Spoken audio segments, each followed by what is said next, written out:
back. Thanks for waiting. It's me, New Mutator, and I'm joined by Switch and Paris. We're here in Game 5 of the Winter Series second round finals match. It's kind of a mouthful every time I have to say this, but it's between the Syndicate and Vaalbara. And I wanted to make note before we go any further of roster changes from relative to the first round one of the finals. So we're in round two. Dak isn't playing; he's an observer. But Eastwind is here for Vaalbara, whereas he was not present in the previous week. And Kron is absent, is the other major factor. And I think Garrick was playing as well. Which he's not here this week for Vaalbara. For the Syndicate, let's see, Rar isn't crashing, so he is present, and Rat King is present. He had to bail after the first game or two, but he's here and captaining. However, Kirk is absent, and who's the other player that? Oh, Evil Jake. That's right. So Evil Jake is not present here in the second round of the finals for the Syndicate. That said, let me introduce the players really quick. For Vaalbara, we have GKG, Osmodian, Arsenic, Limp, Kruniak, and Eastwind. For the Syndicate, we have Rat King, Rar, Akira, Adrenaline, Demolition, Paris, and Argos. So they have a one-player advantage for the Syndicate. Anyway, so what's up with the trades, you guys? What's going on here? What's going on in Game 5? Oh boy. Hold up. It's interesting you bring up the player discrepancy or the difference in the actual numbers of players per team. Because I just wanted to mention that the previous TWS finals in 2014, where Vaalbara's former self, Victoria's Secret, went 7-0 against the Wu-Tang Clan. When they accomplished that feature of 7-0 shutout, it was under the conditions of having 8 players against 7 for all the games. Huh. So who had 8 players? Victoria's Secret. So now the tables have turned in a manner of speaking. We'll have to see. But these trades could not be more different. I mean, look at this. You think so? Well, I mean, I don't know about more different, but I mean, just a lot of warriors there for Vaalbara and only 3 warriors for the Syndicate. That's a pretty significant difference. Yeah, I wonder if GG was analyzing the Last Men on the Hill game from the Barons played the week before. Yeah, he picked up a big warrior pack. Where's this war pack? Oh, you mean just like all together? Yeah, I see that now. It's interesting. Because they don't opt for archers. I don't know. I feel like this is the type of map where if your initial push doesn't take them out, then you're playing till the end of the game. So if there's no archers, you're kind of unable to poke around for more than a couple seconds because it takes so long for artillery to reload, So it's Last Man on the Hill, right? Yes, sir. This is kind of similar to, so Switch was saying this he was curious how this would be different than the Barons game of the previous week. And it seems like GKG kind of took that to heart and decided to opt for warriors, except he's going full on with the warriors. And like Paris was saying, I feel this is very risky. Last Man on the Hill on these kind of maps, it's going to be artillery is going to be decisive. So no archers. Whoa. Yeah, I think they need to play really passive, and wait for the final minute or so before making a move. That's the way the strategy is going to be pulled off for Vaalbara. I think if the Syndicate can utilize their archers, can get damage with their archers until the last minute or so, I think they're looking pretty good. Yeah, this is going to be 8 minutes of Vaalbara trying to dodge. So they can do it, but it's just I would have thought he'd go for a more artillery focused trade. Any loss here is going to cost him big. Right. Well, if they do survive to the end game and they don't really soak up as many volleys of arrows as possible, then they kind of have a huge advantage in the end game by being able to, force melee on the flag, and the archers kind of lose their value in the last minute of the game. Whereas, like, throughout the first 8-9 minutes, like, they're able to deal damage consistently. I think, Yeah. I mean, that's right, Paris. I think, though, the concern I have is that this is such a small map. There's not really a lot of place for them to hide or to hold back. So they could run into trouble. And they're immediately kind of just push back on every flank just because of the archer pressure that could come from anywhere. And like you said, it's a small map, so they're able to cover a large area, you know? Well, interestingly, here's the thing: is GKG, he doesn't want to play passive. He's actually encouraging his team to look for a rush opportunity. And yeah, that's interesting. He's not sure. Yeah, he's talking about or run the timer out. He should have been telling them right from the beginning, we have to run the timer out. There really is no option here. Yeah, because I mean, I think his approach here, rather than aggression, is more passive aggressive. Whereas it's, if you see archers, avoid them. But if you're in a situation where they're not there, you can get aggressive because Kira's gonna be in trouble here. Ran right into that. So already Vaalbara just wipes him out. Vaalbara is up 94 to 90%. So that gives them a little bit more of a buffer.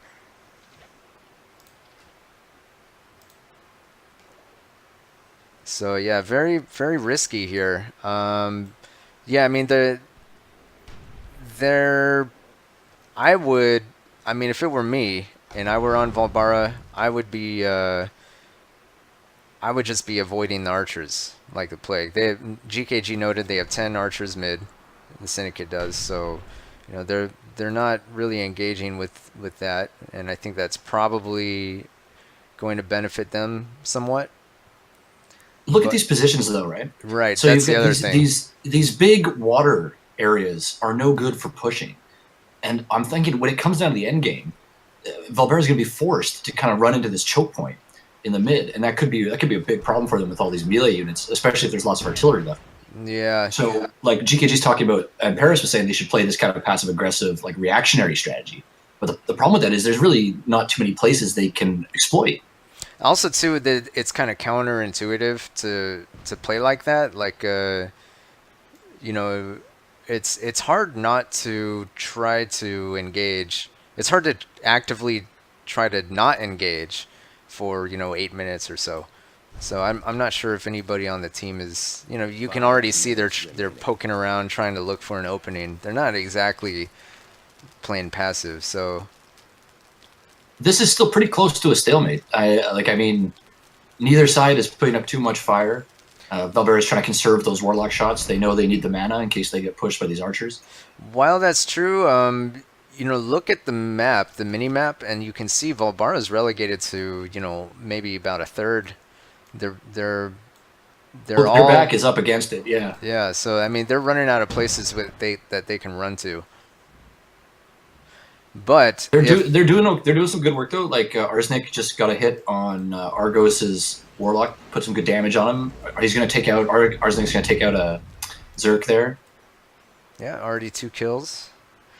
Now, have you guys kept track of how much pus has been used at all? No, because not I really. think that both teams are even at 8 and 8. Yeah, I feel they haven't thrown much down. I noticed Rar was trying to make a move against Kruniak's warlock earlier on, but he's still there, but he's not going in. Although it looks like he might go for it here. No.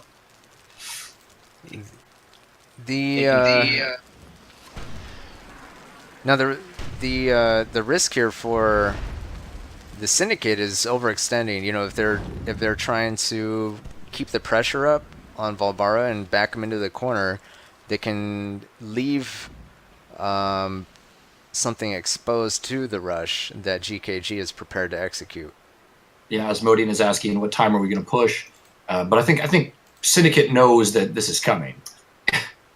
Actually, Paris is running in with a pus that gets blocked by Giant Killer General. So yeah, nice blocking by GKG. On my warlock pretty however, quickly. Paris gets pussed But GKG isn't going to pursue it. Instead, he's going to run his goal out. A Limp trying to make something happen on Paris. Paris is in trouble there. He's got Limp and GKG focusing on him. Oh, nice shot, though, by Paris. Wow. Kills GKG's Warlock. Yeah, beautiful. Yeah, actually, that's going to even it up quite a bit. 88, 90%. Yeah, GKG was not happy about that. He's telling him to push Adrenaline now. I think he wants some revenge. But, I mean, he's saying push north, but... Saying go flanks. Look at this. What exactly is he going to be pushing? Adrenaline, he's all the way in the east. I think his idea here is to be able to surround us and hit us from multiple angles rather than, the position we were in for the majority of the game was just full. Oh, here we go. There might be something going on here. It looks like Kruniak is getting ready for something. Now, that flank strategy is not going to work, though, if Kruniak and Asmodean are just stuck in the mid. Well, they're going to be taking hits this whole time. Adrenaline actually repelled the push, so they realize that they're going to need to do something. It's about a minute and a half remaining at this point. So they're mobilizing. Now that terrain comes into play. It's a nice shot on Demolition from, there I think we it go. was... Kruniak, I think. Oh, yeah, Kroon. But that pus gets taken out, so yet another wasted pus from Vaalbara. And actually, does lose Warlock, though. GKG got pussed, and he's losing units. Oh, what a shot by Asmodean. Kills almost all of Rar's archers. I think I missed it. Action everywhere. You got, looks like Paris just got killed. Got taken out. Whoever's Warlock that was set down some friendly fire. It's pretty chaotic. 47%. Actually, Vaalbara is up. Yeah, pretty huge on Limp, of all people. How is Roarsmort still alive? He's the surrounded percentages by are trading. Look at that. He's not alive anymore. But Limp is exposed now. He's going to lose that. Suicides. And still got 30 on 27%. So Vaalbara does have the advantage. However, position is real trouble here. They don't have archers, and those archers. Well, actually, Rat King just sniped that mortar dwarf. So 19%. They still have an advantage. Although, there's nothing mid. Kruniak. Yeah, where are their units? Oh, they're way out here. Eastwind is too far away. Yeah, Adrenaline kept him from getting to the flag. Kruniak threw his units away trying to take out, I think, Rat King's archers. Wasn't able to do so. Everything got cleaned up on the flag, and Syndicate was able to pull out the win here. Go and check the perm. Let's take a look. I don't know. It's hard to see. What do you notice? Oh, it's showing that Vaalbara won. Yeah. Oh, so interesting. The map was bugged here. I'm not sure. I think it has to do with the model of the flag. But there was something wrong with the contest range. Yeah, because Limp is definitely still contesting. Or should be. This is correct. The game most definitely should have been extended, at least to the point where there was no more contest. But you can even see the color of the flag on the map is yellow. It's still contested. Yeah, I see that. Interesting. Yeah, Limp is on the flag. That's a good point. But Adrenaline is positioned to get there before Eastwind. Eastwind is the furthest away. And the same is true on the other side. Though Arsenic, I guess, is faster than Argos. Well, Arsenic is not going to be able to get in there in time. That's one of the things I was going to point out. Like his Warlock is completely isolated. Right. Out of so that battle. The question would be: could Limp survive long enough for Eastwind to get another unit in contest range? And it's not looking. I don't think so. Yeah. It's not looking like that is the case. Those archers are just going to keep raining down on him this whole time. The warlocks, the berserkers are going to push him off. So. Right. So yeah, adrenaline having these units on the flag is kind of a big deal. Yeah, he'll be able to block Eastwind, I would think. Yeah, I would think so. I think Vaalbara is just too far away. I mean, Arsenic is all the way on the edge of the map. Eastwind's all the way on the other side. Yeah, it's kind of interesting that they didn't all arrive at the same time.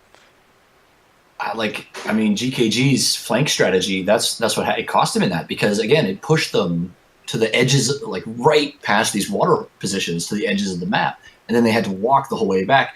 You'll notice the last thing GKG is saying is, all you had to do something. So he's not happy. But I mean, I think he did it to himself with his strategy on this one.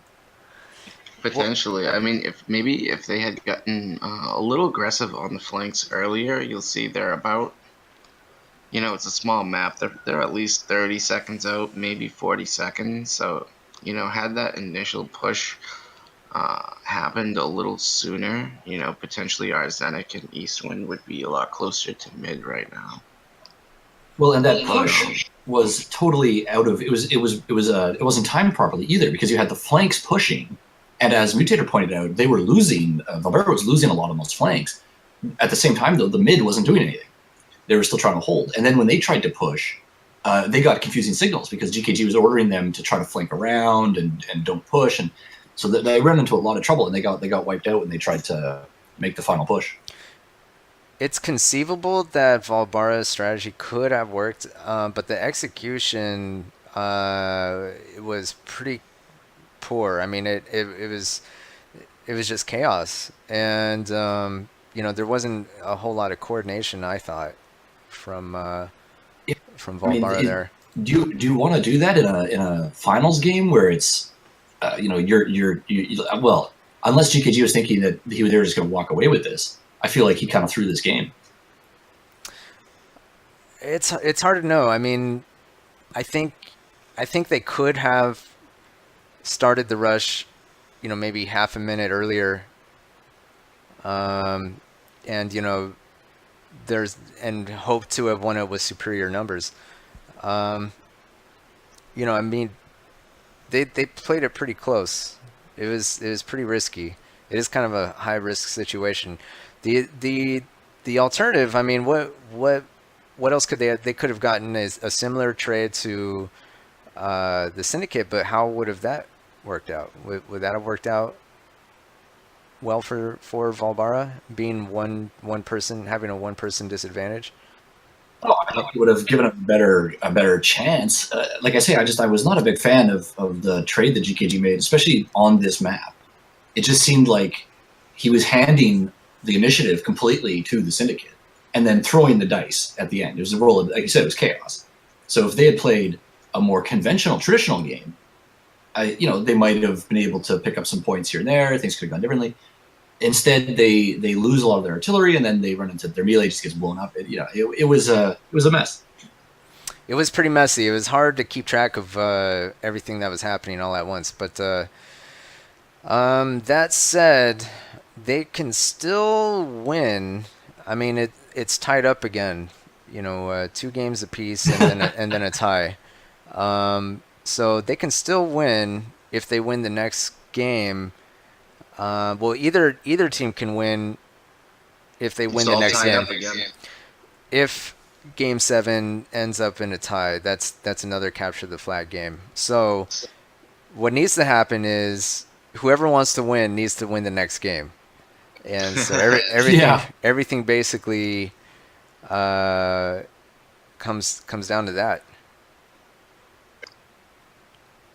Could be. Well, I mean, Kruniak had a lot of kills. He had 14 kills, 43 damage. He put in a lot of work mid. That was definitely his shot that tore apart Roar's arcs. Saw that, yeah. The big difference here was like the arcs, whereas if Vaalbara got poked a little bit less, I I think they might have been able to close on mid a little bit faster, but throughout like the first 8 or 9 minutes, all the Vaalbara's players can think for themselves, and GKG knows that. So he kind of doesn't feel like he has to babysit them much, but what he really wants them to do is play like entirely passive and avoid fights when there's situations with archers, and then when there's situations with no archers, he's kind of giving the nod for those players to engage. Right. But that Hence, didn't really happen. yeah. Hence the passive aggressive approach that you Yeah. mentioned. But I do want to mention that the damage for Syndicate is a little bit more equitably distributed, whereas the damage for Vaalbara is basically on 4 players. And somehow, Syndicate out body counts and gets more kills than Vaalbara, yet Vaalbara ends the game with a higher percentage. Yeah, I noticed that. I mean, I wouldn't say that it was one-sided or anything like that. And like you're talking about Kruniak putting some good damage. Look at Rar too, right? I mean, very good numbers there as well. So, like I say, I would say it was one-sided. It's just that the way it was executed put Vaalbara at I would like to say, a pretty heavy disadvantage.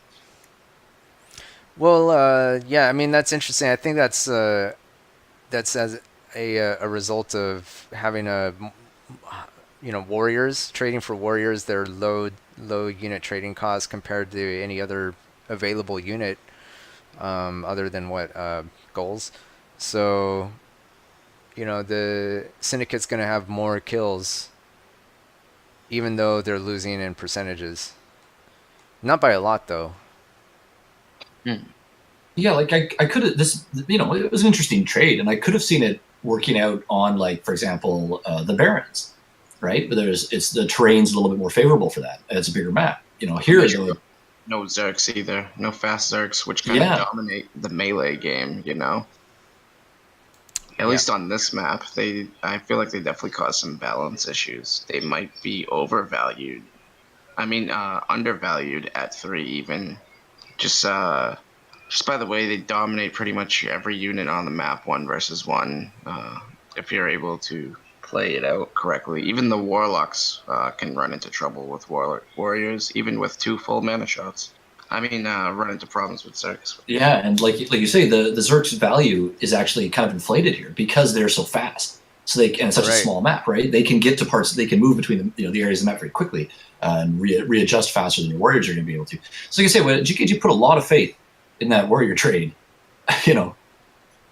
And the other thing, yeah, go ahead. Yeah, I was gonna say but all he's got left are the warriors, and I don't know. Especially by the way their value is inflated, I feel like here you kind of have to, if you wanted to rush, I mean, you're thinking, hey, if I rush Malay, the Zergs are going to get there first. And they're going to be able to kill everything. And I think here, with all those warriors he traded for potentially Vaalbara could have thrown the warriors first and really absorb the hits and try to take our Zergs out so that their Zergs could really focus on ours and clean up the flag. I don't know. They're really OP here, Berserks. So that's just something I'm thinking about now. It's interesting you say that, Paris, because with the timing of the rush, it seemed to me the Warriors weren't in the optimum position either. They were getting kind of clumped up, and they weren't able to block as effectively as they might have. Yeah, I think the Warriors were protecting the Warlocks or something when they should have been. Yeah. They should have been front and center, soaking up the damage. Doing their jobs. But the other thing I want to mention is Eastwind did not perform as would be expected. Him and Limp were on the flanks, right? Yeah, I think so. Although, let's see, who's the Arsenic actually is on the. He's on the opposite end as you're from right, Eastwind. yeah. But you would want Eastwind. I would think you would want Eastwind executing with the rush. No, I mean, am I wrong? I would have expected him to be part of the big rush at the end, but it turns out that he was tangled up with adrenaline, and not a whole lot came of that. I know you make a good point. Like again, that's the little player shuffling right at the critical moment. GKG might have been better off having like Eastwind and maybe Arsenic holding down the center and putting out Asmodean, Kruniak, Limp, but those kind of guys on the flanks who are better, as we've seen, at playing that kind of game. Especially like people like Asmodean and Limp who are able to avoid getting blown up at the critical moments, what have you. But this is again, I'd say that plays into what happened with this map, which was I feel like Vaalbara, and it shows it in the chat. They didn't have a completely like committed and discussed strat, so they were trying to make it up, kind of going into it, and it cost them. Yeah, it's kind of ad hoc, but absolutely. But yeah, I mean, Eastwind is, I want to say probably their best player. If not their best player, then in the running for it. But and he played a relatively minor role this game. I would have thought they would have wanted Eastwind, as part of their, in other words, they would want him to play a more major role, but he was kind of left out for the most part. Sidelined, yeah. I feel like the flanks were a pretty major role, though. It's just sure. The way that the two flanks and their mid came together with the uncoordinated execution. He kind of by the time he's able to show up to the fight and he kind of pushes the trend back towards the mid, everyone else on his team is already eliminated. I was going to ask you about that, Paris. Did you, from your guys' perspective, from Syndicate's perspective, what did you see when you saw what was happening with the GKG strat there? What were you guys thinking? I know instantly I was thinking like they have no archers.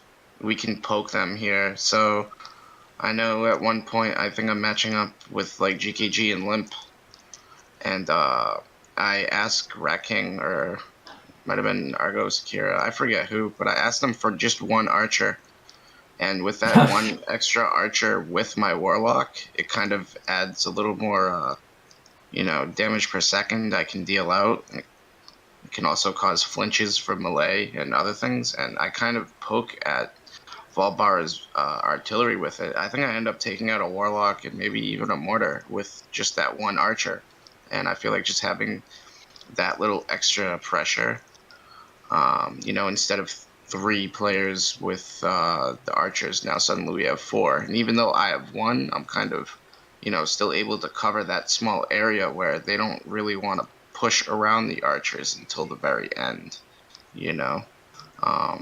So when we saw that they didn't have archers, we realized that if they did engage us before the timer ended, we'd be able to apply damage, and it's very necessary for us to do that, rather than pretend that the archers have mana bars or really slow reloads when they don't. They're able to get out a volley, they move, and about 3 or 4 seconds later you can get out another point of damage, you know what I mean? So we kind of went for the war of I almost said attrition, but there was a little more pressure and contact, I'd say. Yeah, it seems like you guys were content to hold the mid and what have you, but definitely keeping the pressure on. Like I said, Rar was in there. You had that great shot on the Warlock with that archer you're talking about. So again, we're seeing that Syndicate keeps the pressure on. You kind of have to, man, especially against a team we're against. They're all experienced. They know how to do their game, And I feel like when it comes to Myth, it's not about just playing your game. It's about taking your opponent out of their game. You know what I mean? And they really wanted to play for this no archer strat here. And if we did, they kind of helped you with that. Well, yeah, but the map is so close too, where like we could kind of push them against the corners, and if he's still telling them not to engage with archers, they would just get pushed up against the side of the map. So Um, fortunately, we were able to apply pressure with the archers and deal damage throughout the game. Uh, and then in the end, Scuffle come out on top. I mean, they had like 4 mortar dwarves mid. Um, they were really close and up on the flag. And I just wonder if they had, stayed back a little more, maybe we would have lost all our points mid for all we know. Yeah, I mean, there's it could have come out a lot different had things gone a different way. But I mean, it was a risky strategy. I don't know Take if a chance. Yeah, you take a chance. I think I don't know if GKG intended it to be as risky as it ended up being, but I think he was expecting his team to play the patient game, perhaps, or the kind of the wait and see, and if you see an opening, go for it. But if not, then don't do anything until the very end kind of approach. But I don't know, for whatever reason, I guess it's somewhat backfired this game, and that's gonna set them back. Vaalbara, they were hoping to be doing victory laps by now, but um, they now have to win the next game if they want a shot at winning the series, and that goes for Syndicate as well. Yeah, Valor would actually have to win the next 2, whereas Syndicate could win the next 2 or win and then draw a tie, and they would still be up in victories. Well, actually, Yeah. is that the case? Because it's let me see, it's game 5. Sin has 3, Val has 2, and there's a tie. So with 2 games remaining, yeah, because if No, I think it's tied up, isn't it? So it's 2 games apiece and then a tie. 2-2-1. Yeah, Ah, I think it's 2-2-1 now. So I think either way, whoever wins this basically everything rests on this next game. Game 6 yeah. Whoever wins next game, is looking pretty good. yeah, the match is in their ballpark. Whoever wins the next game is who can tie the following game and still win the Right. whole competition. Game 7 is a potential. You can play for tie there, with it being capture the flag. So yeah, I guess let's jump into game 6, see how it goes. It's going to be the kind of the Penultimate. Yeah. kind of the most important game of the match, possibly. All right, thanks for watching, everybody, and stick around. We'll see you in game 6.